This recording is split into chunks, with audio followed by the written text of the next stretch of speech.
This episode of the Wedding Film School Show is brought to you by MusicBed, the best music licensing platform for wedding filmmakers. Head over to themusicbed.com and enter our code WFS on checkout to get a free month on your annual wedding subscription.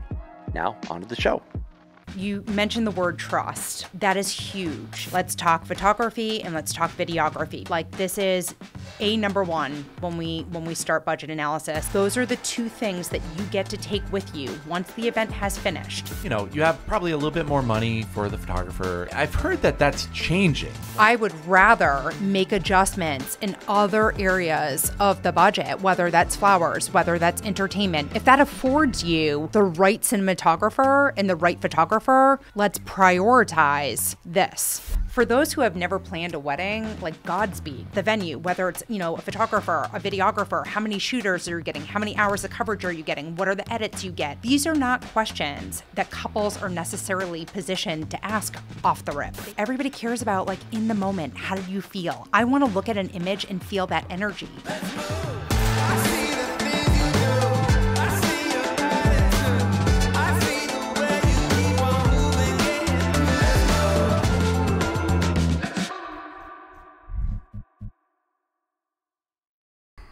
Hey everybody, welcome back to the Wedding Film School Show. My name is Jared. I'm here again with my co-host, business partner, and friend, Jason McCutcheon.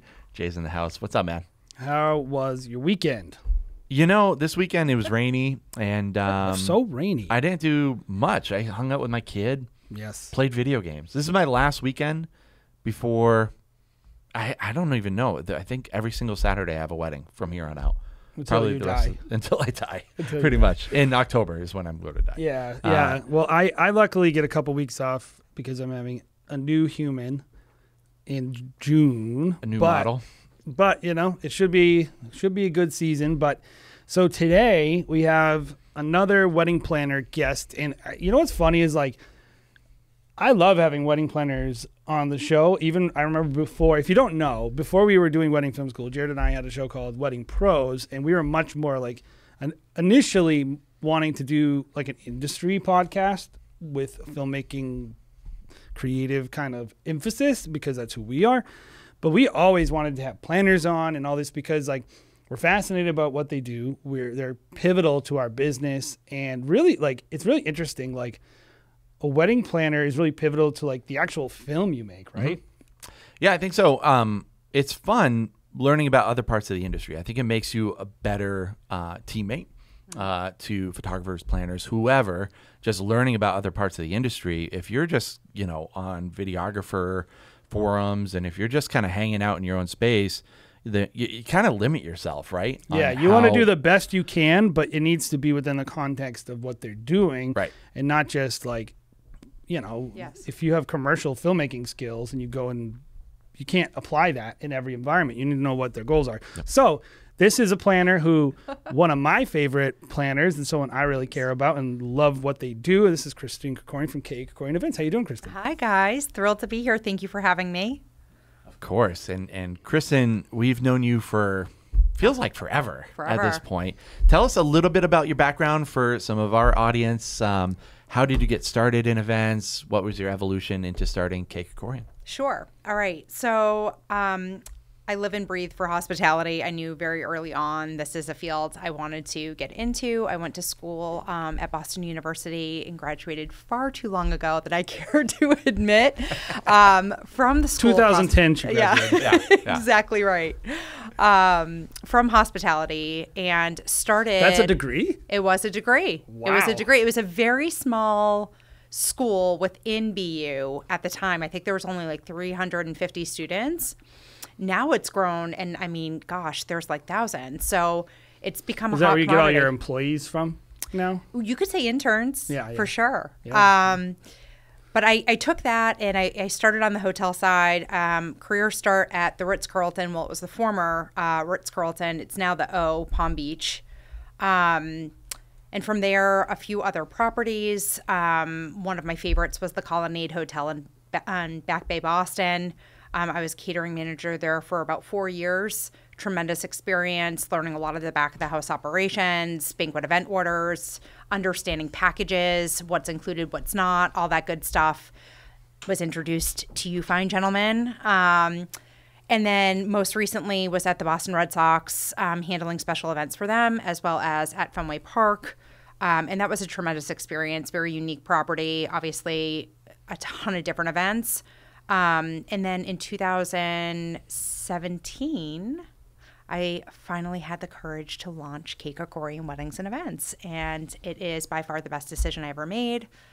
And grateful to have continued our partnership just in a different capacity. Yeah. We were certainly excited when you started your own business. We were like, finally, you know.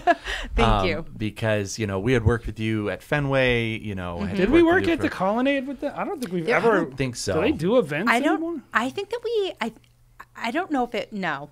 I don't think I've ever shot a wedding at the Colonnade. One of the coolest places in the world, though, is shooting a wedding at Fenway, and they don't That do a was lot, cool. right? No. Like, but when we did, it was like It's fun. I think classic, we did one yeah. like 2 years ago. yeah.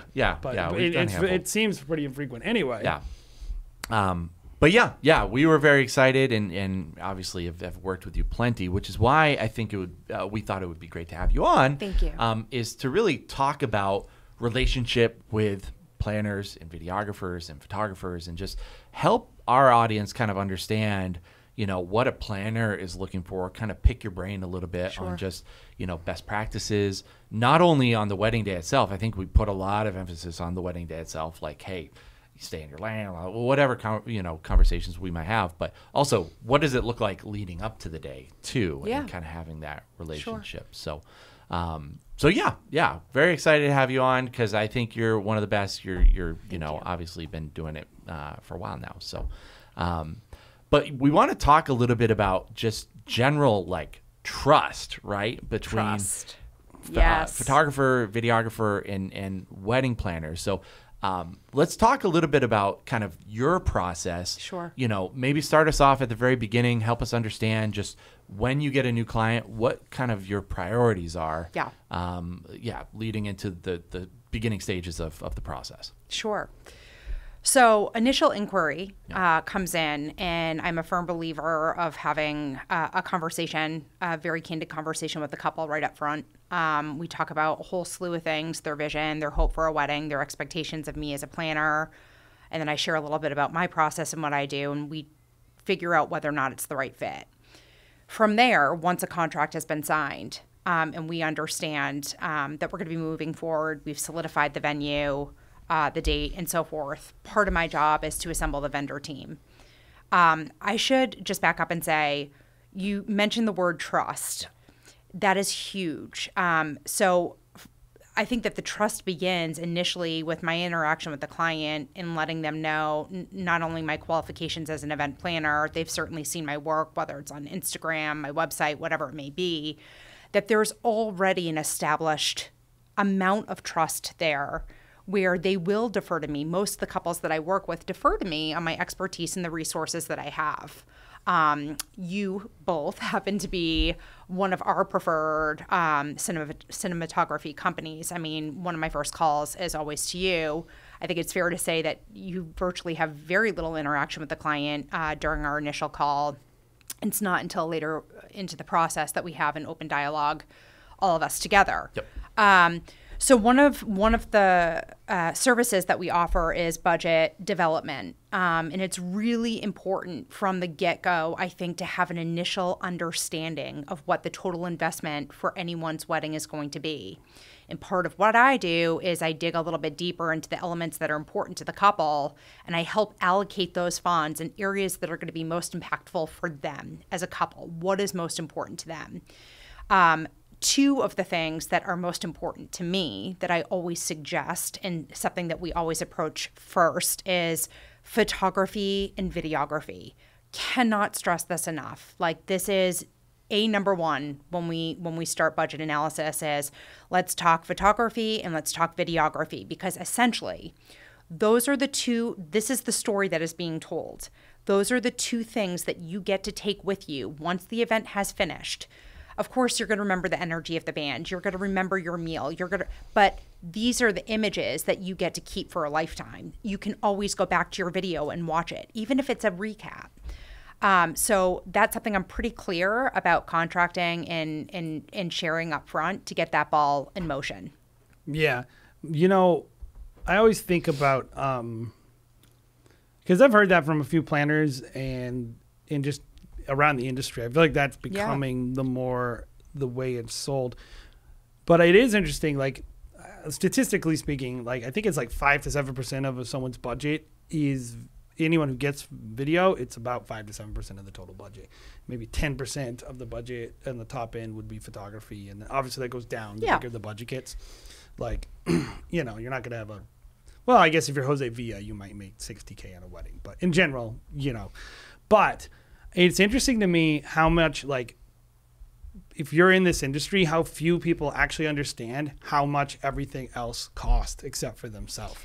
But that's part of my job. Yes. You know, couples come to us, and I have to say this, and I'm not trying to plug planners here, but for those who have never planned a wedding, like, Godspeed, because there are so much about planning a thoughtful and meaningful celebration that they don't know. I mean, you get rifled off package after package after package, and trying to dissect those across the board, whether it's the venue, whether it's, you know, a photographer, a videographer, how many shooters are you getting, how many hours of coverage are you getting, what are the edits you get, is there drone coverage?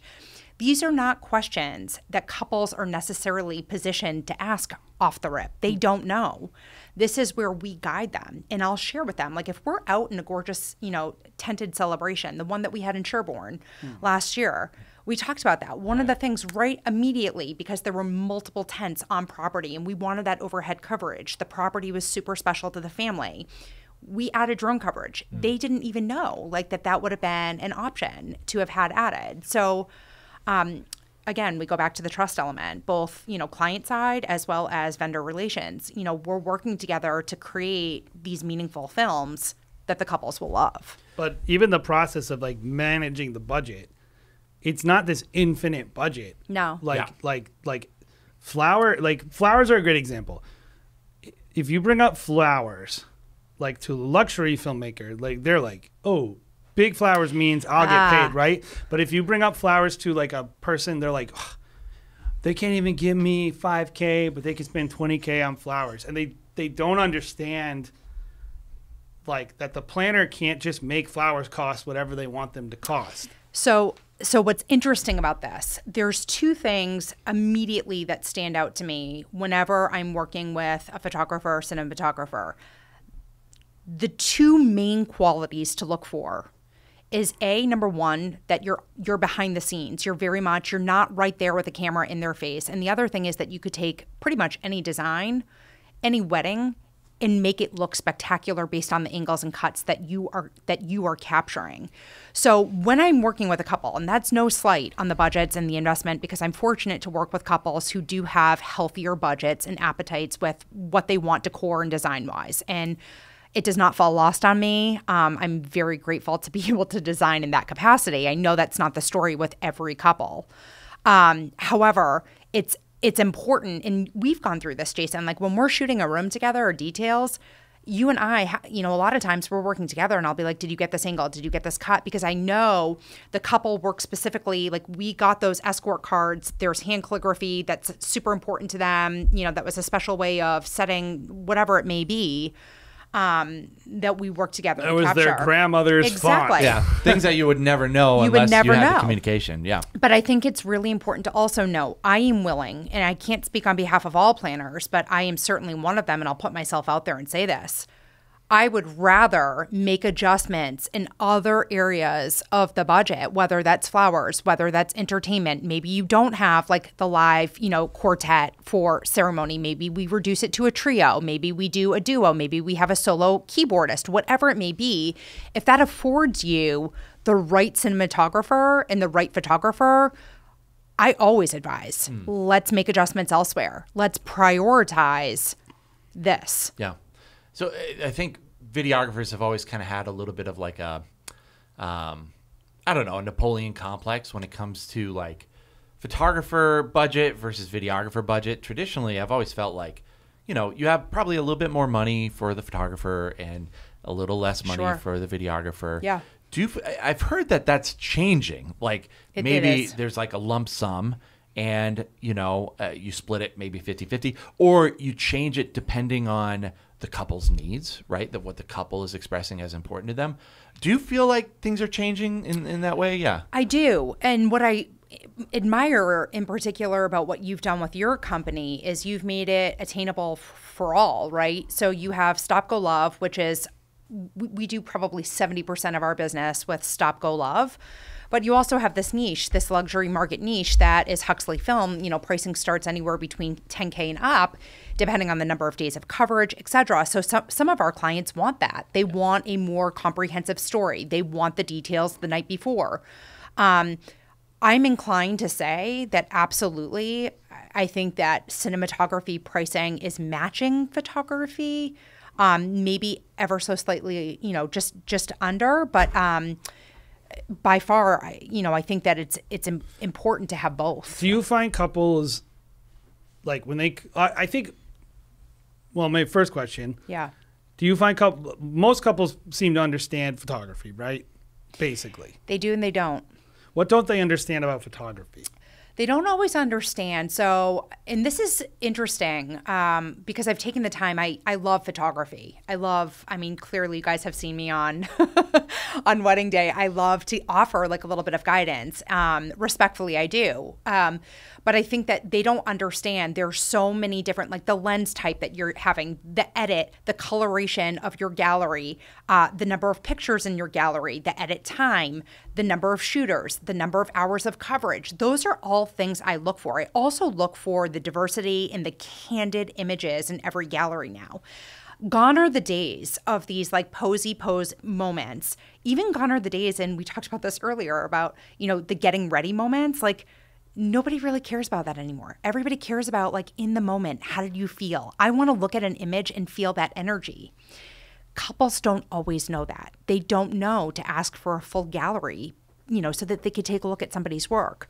What you see on Instagram, what you see on their website is their best work. Dig a little deeper. And they're getting, it could be T-ball with a good planner. Totally. Yeah. Totally. But in general, they're coming in there saying, hey, okay, we want wedding photography. Question part 2 is, do you find most couples are asking for wedding filmmaking, or do they need to be pitched wedding filmmaking? A little bit of both. There is this sort of, I know that you offer photography as well through Stop Go Love, but those who are sole photographers, I've been asked often, do they offer videography as well? I say no.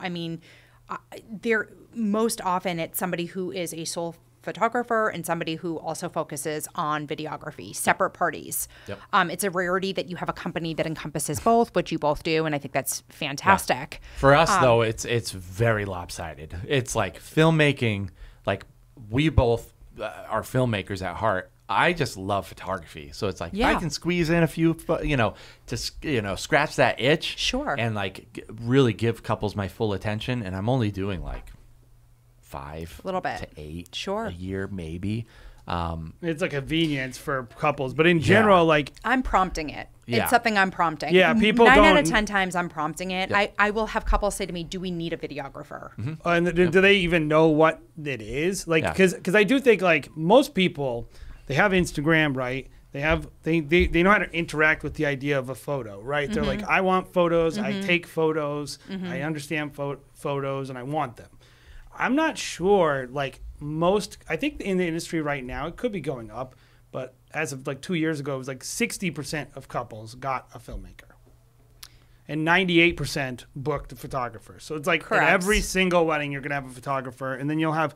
And I think our industry is always like, come on, how do we build this demand up? You also have a lot more short-term bookings. I think that people are what used to happen, certainly not what I'm practicing now, but is we would slate videography if budget allowed toward the end. That has changed. That has changed at least with the way I operate. That it's videography and photography are the 2 elements that we tackle first, and then we dive into the other components. So, but it used to be that way for sure. How far out are people typically booking you? Like, are you starting to have these kind of conversations? Is it like a year out, 2 years out? Like, what's your average? So it's funny, post-COVID, the trajectory of planning has changed entirely. And I actually am glad that we're chatting about this. There's this change now where I would say year and a half out, 2 years out. It used to be you'd get, hired a year out and you would get to work. I mean, I've had some engagements that are 4 months out and we've had full-scale productions, which have been phenomenally beautiful weddings. But on average, I would say a year to a year and a half, sometimes earlier. But there's almost this innate sense that couples have that they're already behind a year and a half out. Yep. And my heart breaks for them because it really robs them of the opportunity of enjoying an actual engagement. Yeah, I agree. Like, planning is not a checklist. It shouldn't be a checklist. It should be a process that's thoughtful and detailed and meaningful and feels like it's the right choice for the couple. So I do my best. Yeah, sure. While there's, some sort of urgency to assemble a vendor team just based on demand and what our industry has experienced over the past 2.5 years, I really want them to feel like there are options and there's time. Yeah. They always have time. That's something I love about our relationship as well is, most often once we've secured the date, we sit idle, the three of us, in terms of our communication around their wedding for at least, 6 to 8 months or however. And then 4 months out from their wedding, we start our, our questions. Thank you for not always making me fill out your worksheets. My production schedule answers those for you. Yeah. But that took time too. I mean, there was a level of trust there. Yep. And and also having the just right conversations. communication. It's like it's not automatic. Yeah. People need to figure each other out. Well, and the reason why I ask you about that is just to establish, look, people are booking us a year out. Sure. On average, probably at this point, maybe even probably I would a year say on slightly less than a year. We have some people that, of course, are booking us crazy in advance. The people that are scared and are like, I feel like I'm behind. And Yes. It's 2 years away, dude. You have plenty of time. Yes. But on average, it's about 1 year. You probably have more of a relationship with these people because you've just started much sooner than we have. You've probably had a lot more consultations. Typically, we're having maybe one consultation, a few emails back and forth. We're sending out, you're sending us your a PDF before the wedding. Sure. We're having a final consultation. We don't have the interaction that you have with this couple. So it's like you are really like you're the creative broker between us and the couple. We trust you to have the couple's needs in mind just because we have that kind of relationship, that back and forth. I think a lot of videographers would be horrified to know, we most of the time, like you said, don't have a conversation with the couple. I'm talking to you before the wedding day, and I'm asking a little bit about hey, how do they like to interact with each other? Are they shy? Or even would they like to speak to me? Right. If you're no, they don't care. They don't want. And sometimes they do. And here's the thing is, what I think other cinematographers need to understand about sort of the beauty of this relationship is, first and foremost, there's no ego on my side. I'm not one of those planners that I don't want to create a wall between you and the client. I certainly want you to have some rapport, or whether or not it's a few weeks leading up or whether or not it's that day and you've had some time beforehand before we get underway with full production to have a conversation, even if it's 10 or 15 minutes. But what cinematographers don't understand is when a planner is brought on board, it is primarily because the couple doesn't have the time. They don't have the time. They don't have the ability to go through all the contracts, all the worksheets. I mean, if they filled out every worksheet that we are getting, so these are the conversations, the time-consuming conversations we offload for them. So I'm sharing with the both of you pertinent information that you need to know, whether it's family dynamics, whether it's a unique design element, whether it's a really cool invitation suite, whatever it may be. If we have any surprise moments that you're going to capture, I would say maybe every so often we do have a couple that's like, hey, I'd love to touch base directly as we're getting closer, and that, I welcome that. Sure. In fact, I don't even hop on those calls anymore. I used to be part of every single, but again, we go back to the trust. Yep. I know they're in great hands with you. I know you're going to ask them questions about just them. You're not going to dive into the logistics. that overwhelm them. You're going to come to me for that information. Yep. I feel like anytime I'm having a conversation with the couple about logistics when I'm not working with a planner, it's really just to set them at ease. Like I don't need it. It's written down on a piece of paper. I'll be at the place at 1 o'clock or whatever. I'll look through your schedule and be like, I have a question about this part. It seems like we're not gonna have enough time to set up or whatever. But it's really just to set them at ease. With you, I'm already at ease. I know the schedule is going to be great. If I have questions, I ask you, I bring it to you. But then when I'm talking to the couple, I'm just talking like creative, who's important, like what's your relationship with your mom like, you know, Totally. How can we capitalize on these elements, which is great. It allows us to not waste time. So I was going to ask you, like, because I think it'd be nice for people to kind of hear a little, you know, behind the scenes of like a working relationship, because I think a lot of people, there's like the luxury, top of the top, 1%, Sure. everybody's like wanting these $1 million weddings. And I've had a little interactions with those events. That is a whole other level. Sure. It's a different experience, including for the planner. Yep. For everyone. Sure. I'm not sure everybody wants that. Definitely not everyone can have that. It's like there's so few people even getting married at that level. I do believe like what we're doing, I think, you know, it's in the top 1% of weddings, but it's not inaccessible. People can make films and work in a market that we work.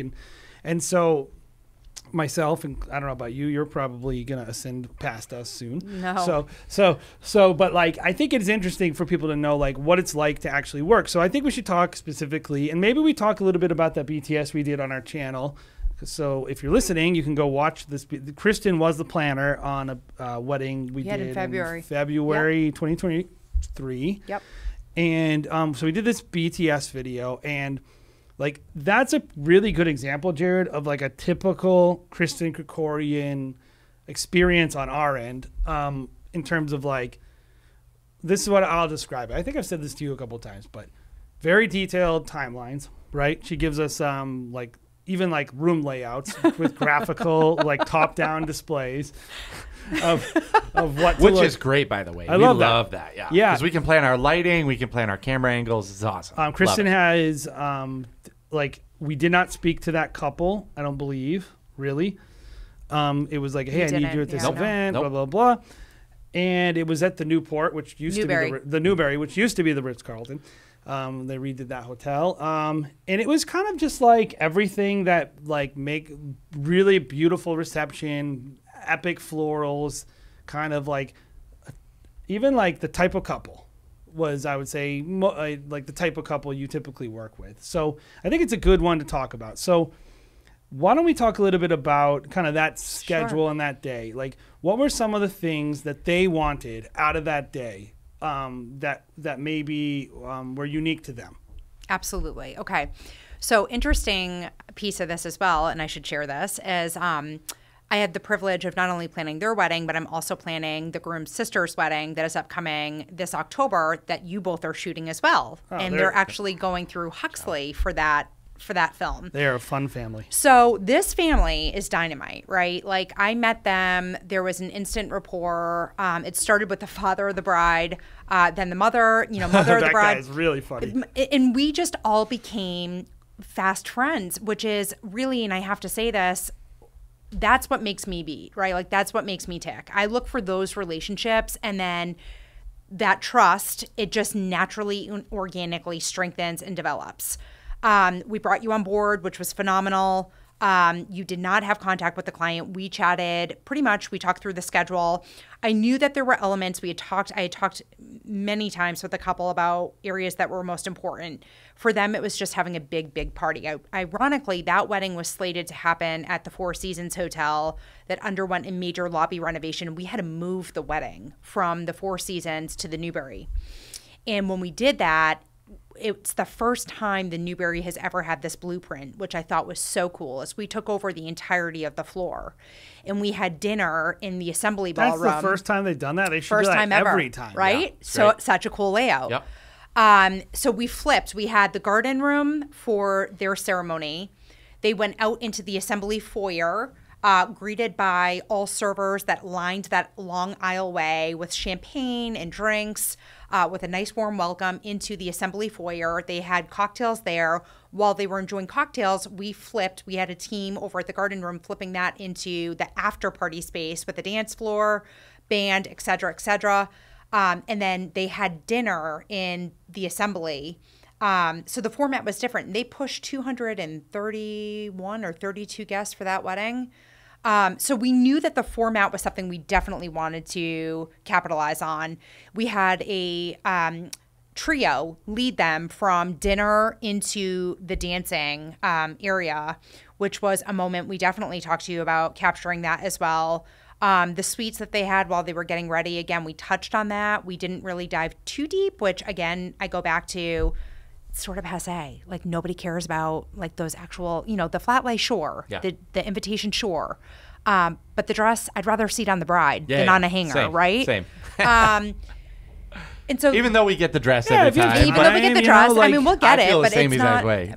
But I'd rather see it live and in real time happening on the person. Anything staged just is not. It's not my style. It's not my couple style. Yep. And we align on that before we even get started. So, but the first look, was that location optimal? It worked for what it was. We had some last minute changes. Well, the real question is, did the couple were they distressed? No, they loved it. That's the question. It spoke to them. It spoke to them. It's what they wanted. They had a true, authentic downtown Boston wedding. The element of privacy, which was not filmed, was really they had a private exchange of vows before we had the ceremony. Yeah, because that was a big thing. Like on the BTS in the YouTube comments, people are like, "Oh, that was the wrong location. Why did you do that? Why did you do that?" And I remember thinking, like, if you're asking me, you don't get these weddings. Like, there's always a story behind it. Yeah. There's always a reason. We're very thoughtful about where we pick those areas. That couple chose to have a private exchange of vows that they elected not to have photographed or videoed, which I respect emphatically. Well, yeah. So this is what I was going to say. Jared and I knew this. Like we didn't even really speak about it. We were just like, okay, we knew that they wanted to do private vows. Yep. It's also Boston. If someone wants to do a first look in Boston, they know people are going to be there, usually. Like, even if you go to the Garden, there's going to be people walking around. So there's really, like, when you're shooting a wedding in Boston, you're generally not trying to find a private place. If they want to be outside. And I think that's part of the magic of having a downtown Boston wedding is, when we went over to the Garden for some of their formal photos, people are cheering, clapping. It's exciting. It's exciting for the couple. Taking a shit in the back of the photo. But it's just like, that is what it is. But the other thing is like, what are they going to value? If I created this private, intimate moment for them, they told me without telling me, we're not actually that comfortable with that. We're when I'm going to be revealing myself to my spouse, intimately, and my emotions, they literally didn't want us to cover that, like explicitly didn't want coverage of their vows. I know someone who's doing something like that isn't wanting me to create this magical private moment for them. They're wanting it to have, like, even like in their vows, they started out with rock, paper, scissors. Like, I didn't know they were going to do that, but we read the room. Yeah. That's what I'm saying is, like, when we got that edit, right? When we had your edit and we saw it, it spoke to the couple. You had a very... I hate to say public first look. I mean, it was a public first look, but it was a public first, an awesomely charged first look, right?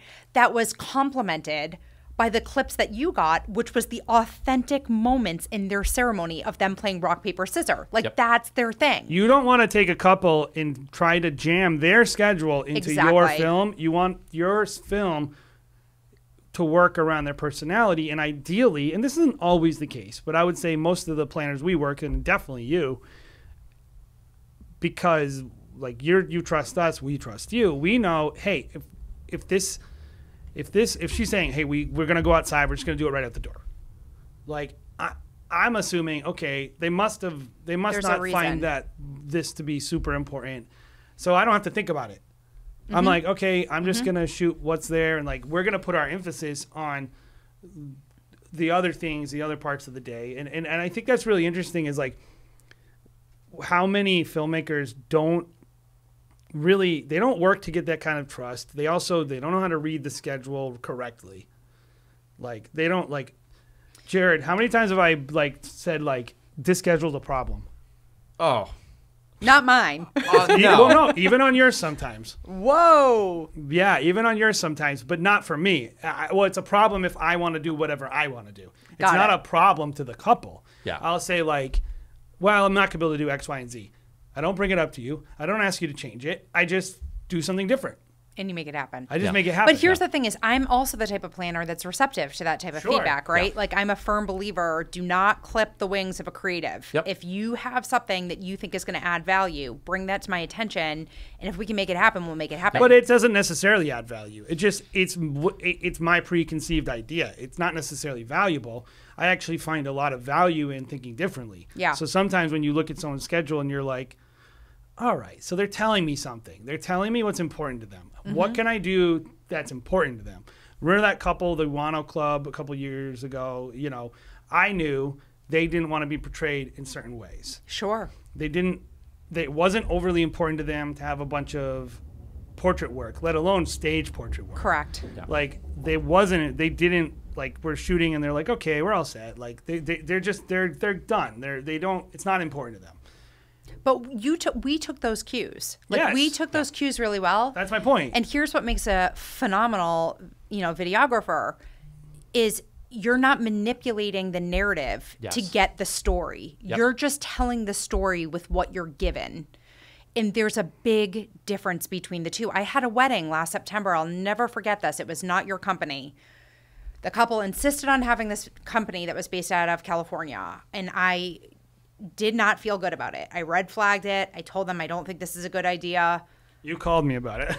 I called you about it. We went forward with this company. We got back the clips. It was underwhelming to say the least. Well, I'll call the company out because we're calling them out all the time. On our channel. No, don't call the company out. Don't call the company out. But let's talk about this though. Is the cameras, what I couldn't even, the father of the bride is trying to give a speech and they have set up their cameras literally 2 feet from this man's position on the center of the dance floor. So all you could see from this company totally robbed the photographers of a beautiful shot. Well, that's a national chain though. It was a national chain. So we got the film back. The edits were underwhelming. And what did we have to do? I sent you the raw footage, and thank God you guys pulled together this beautiful... For all the filmmakers listening, the edit, which I don't blame the cinematographer for, because I'm not sure... They actually seem to... They didn't do the edit. Whoever shot it didn't. Right. So whoever did the edit actually just didn't include the A-cam in the entire film. Yeah. So they shot this on like 2 like B and C cams that were like meh cameras, and then they brought an A7 IV, like a really nice camera. Not a single shot from the A7 IV was in there, and then the also thing is whoever was doing the editing doesn't know how to grade log footage. Okay, so to piggyback off of this, which I think is important to note, as an event planner, as somebody who sees a lot of weddings, maybe not my own, because I study a lot, I look at a lot, I see a lot.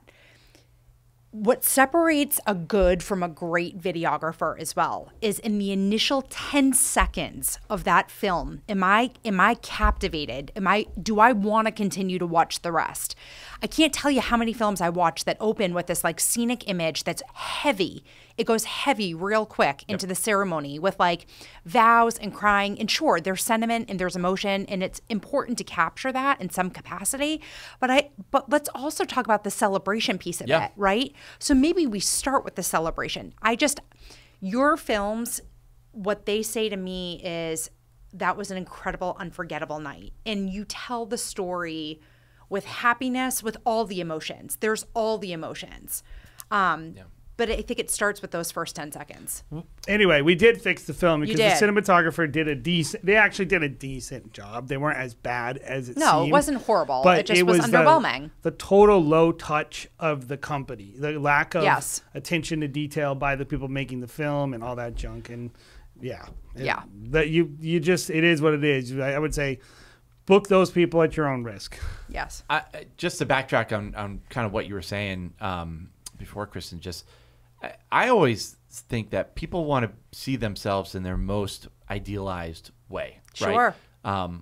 Some people are going to want a film that seems super epic where they want us to capture them reading their vows and they want it to be heavy. Sure. Maybe throughout the entire film. I don't feel like that's most people. I feel like most people are like, hey, we're going to throw a party. There's important things. Like naturally, a wedding day has these romantic moments built in. They're committing to each other for the rest of their lives. There's like an inherent, romance to that that we want to get. But also, we want to get the humor and we want to capture kind of whatever's happening. I like what you said, is not force our will upon the day, force a narrative on the day. That's our approach overall. And maybe sometimes we should get maybe a little bit more interactive. That was one of my takeaways from that behind the scenes is like, the groom has his mouth open. He's just like, yeah, talking the whole day. And I was like, maybe I should have like had him not do that. Maybe I should have had him like just be like, hey, look at each other and don't talk for 2 seconds, and I'll get a couple more flattering shots to you. But generally, we're going to be very within your hands-off. ethos. Is like you want them to look their best. Yeah, but yeah, at the definitely. same time too, I think the big thing for me is just I don't want to ever disrupt the timeline. Yes. Because there's other vendors involved, like a band or a guy. Literally, it could be a coffee cart later in the night. Like the more every time I'm like causing a buildup, it's like a traffic jam. But in the that's wedding. why it's imperative that the level of trust you have with your event partners, right? Like how many times have we been on site together where you're like, Kristyn, I need 5, I need an extra 5, or whatever it may be, and we make it happen. It's constant communication where we're working together to ensure the success. And what I love about you is you're like, we always have to be like a couple of steps ahead of you, which is true. Like you always have to be, even moving over to the church before we are so you can get the ceremony lighting, all of that in place. Like we work through that. Yeah. And I would also say like, we ask a lot of you probably of like, hey, I was reading through the schedule. What do you think if Jason especially likes to do this. Like, what do you think if we grab them and do this very specific type of shot? Like we bring them into the room, we have them to ourselves and we get a couple shots. I would say that deserves a little bit of like build up and build of trust. Like, I don't think it should be something necessarily you're asking a new planner that you're working with right off the bat. No. Because you don't have that trust You have yet. to believe that it's actually going to be 10 minutes if I tell you 10 minutes. Exactly. And that is something that, again, the level of trust, because I need them back in 10 minutes. Yes. But if I say, go have at it, take 10 minutes, like, great. Yep. Yeah. Yep. What I was going to say was when you think about like someone's schedule, like it's really not about us or the photographer or anyone. No. It's not even just about the couple. Like like the guests are important too. They sure are. Like they're showing up and they're like, we're sitting here doing nothing, or the food's getting cold. There's so much like, I think the big thing, Kristyn, is like, do you see this a lot? Like a lot of people who try to get into the wedding industry, they know their discipline, or at least they try to know their discipline, whatever it is they do. They don't understand weddings. They don't understand the pieces of the puzzle. Mm-hmm. There's a lot to consider. So as planners, and again, I'm not trying to plug myself, but we have to manage. We're managing not only the schedule, we're managing, anywhere between 12 to 15 vendors, their schedules, and then the couple, and then all of the guests. So we essentially, coming in with a solid team, and I'm so grateful that I have such a rock star team, 2 of which, out of the 5 that have been with me since day one, like we are in sync. So we know you're in the room, you're detailing, you're with the groom, you're with we all have our roles to make sure that those things are managed. The other thing I'm very cognizant of is you talk about this downtime, right, for guests. There's 2 periods that I find this to be the most critical. It's just before ceremony. So I'm a firm believer you start ceremony between 5 and 7 minutes after the published time. No later, no earlier. Any guests who are arriving later, we hold off and we can let them in once the couple has gotten down the aisle. The other piece is right after dinner, right? I call it the food coma, where people have eaten. They don't know whether or not dessert is being served or if they're supposed to get up and start dancing. The second I start to see the energy whittling in any shape, way, or form, we fire it up, whether that's toasts, whether or not that's formal dances, but we get the party started. That's so important. Yeah. That's for the guest experience especially. Exactly. Yeah. I think something that I've always tried to do when working with you and other planners is like, I think we understand really well how many things are on your plate. Like all we have to do is film the wedding. Like, and most of the time people aren't bothering us. Like we're just kind of in our own world. We're filming. I I always want to be conscious of like, Kristyn's doing a lot of things right now. She's talking to like 3 people in the back room. I'm not going to ask her a question about my lighting right now. I'll wait and see, like, or if like you want the vegetarian meal, like, can we talk about that later?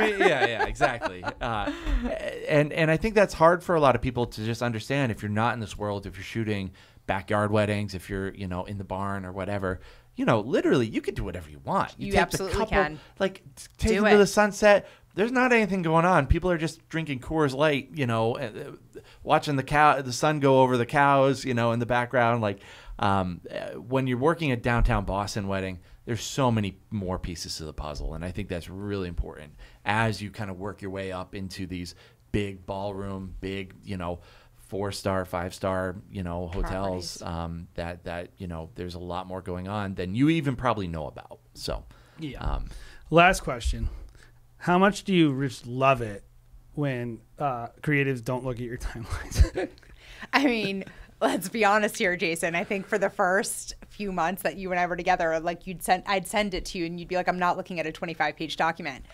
I have tightened it up a little bit. I have definitely tightened it up a little bit. And really now I'm bullet pointing what's really pertinent information that you need to know. But a lot of that is happening behind the scenes in conversations. But yes, what people don't understand is those production schedules take us like 8 or 9 hours to compile, and they are thoughtfully planned. It's not like I'm just putting together a timeline and saying, here we go, like, let's hope it works. It is meticulously planned based on what the couple wants and needs during the course of their day. So it's really helpful when vendors, even if you just brief it, I mean, now you come to me with questions, which I love. Because I'm like, oh, you read it. Because it's just like, I create my abbreviated version. I don't need to know what time tablecloths are arriving. Yeah, exactly. I think it'll inform the questions to ask.